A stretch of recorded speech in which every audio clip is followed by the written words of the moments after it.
Welcome back to History Haze. We've all been there. A neighbor borrows your lawnmower and doesn't bring it back, or someone takes your favorite mug from the office break room. Usually that ends with a stiffly worded email. But in 1325, a missing bucket didn't just cause a disagreement, it sparked a full-scale military invasion involving tens of thousands of soldiers and left the Italian countryside soaked in blood.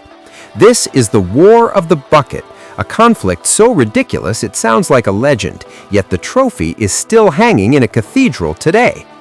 To understand the war, we have to look through the haze of 14th century Italian politics. The region was a chaotic jigsaw puzzle of city-states, and everyone belonged to one of two violently opposed teams, the Guelphs and the Ghibellines. It was the ultimate pick-a-side moment in history. The Guelphs were the Pope's loyalists, while the Ghibellines backed the Holy Roman Emperor. The city of Bologna was a Guelph stronghold, and their neighbor, Modena, was a bastion for the Ghibellines. For over 2 centuries, these two cities had been looking for any excuse to kill each other. They had fought over borders, trade routes, and religion, but in 1325, they finally found the most insulting excuse of all. The spark was lit on a quiet, moonlit night in November. A small group of Modenese soldiers, bored and looking for trouble, decided to pull the ultimate 14th century prank. They snuck through the gates of Bologna and marched right into the center of the city. They didn't head for the treasury or the armory. Instead, they went to the main public well at the Porta San Felice. They unhooked the simple wooden bucket used to draw water, filled it with loot, mostly just trash and rocks they found nearby, and casually walked it back to Modena. To the soldiers of Modena, this was top-tier trolling. It was a way of saying, we can walk into your city, take your stuff, and you can't stop us. But Bologna didn't see the humor. To the Bolognese, that bucket wasn't just a piece of wood, it was a symbol of their sovereignty. They demanded the bucket be returned immediately. Modena's response? A resounding no. In fact, they supposedly put the bucket on public display just to keep the insult fresh. Bologna's pride was shattered, and they decided that the only way to get their pail back was with an army. They called in their allies and raised a staggering 32,000 men, including 2,000 elite heavy cavalry. To put that in perspective, that's a larger force than many kings could muster for a crusade. Modena, significantly smaller and facing certain doom, could only gather about 7,000 soldiers. On paper, this was going to be a 24-hour cleanup for Bologna.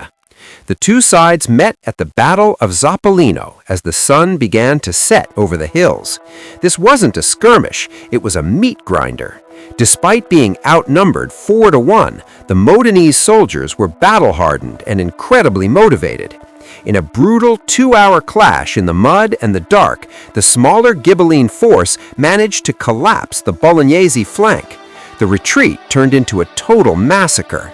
By the time the dust settled, over 2,000 men lay dead in the fields, all for a bucket that cost about 2 cents to make. But the humiliation wasn't over. The Modenese soldiers chased the retreating Bolognese all the way back to their city walls. Instead of laying siege, they decided to rub it in. They set up a mock athletic festival called a Polio right outside Bologna's gates, forcing the defeated citizens to watch them celebrate. And, as one final forget you, the soldiers of Modena stopped at a well just outside the city gates and stole a second bucket on their way home, just for good measure. Modena kept the original bucket as a grand trophy of war. They didn't put it back in a well. They took it to the Torre della Ghiranodina, the bell tower of their magnificent cathedral, and hung it from the ceiling on a heavy chain. It remained there for centuries, a silent wooden victory over their much larger, much more embarrassed neighbor. The most unbelievable part? The grudge never truly died. If you go to Modena today, you can still see the bucket. A replica is kept in the town hall for tourists to see, but the original, the one that 2,000 men died for, is still tucked away in the cathedral's basement. 700 years later, Bologna still hasn't gotten its bucket back. So, next time you feel like starting a fight over something small, just remember the men of Zoppolino. If you enjoyed this trip through the haze, tap that like button and subscribe for more tales of historical pettiness. And tell me in the comments, what's the smallest thing you've ever seen someone start a huge fight over? I'll see you in the next one.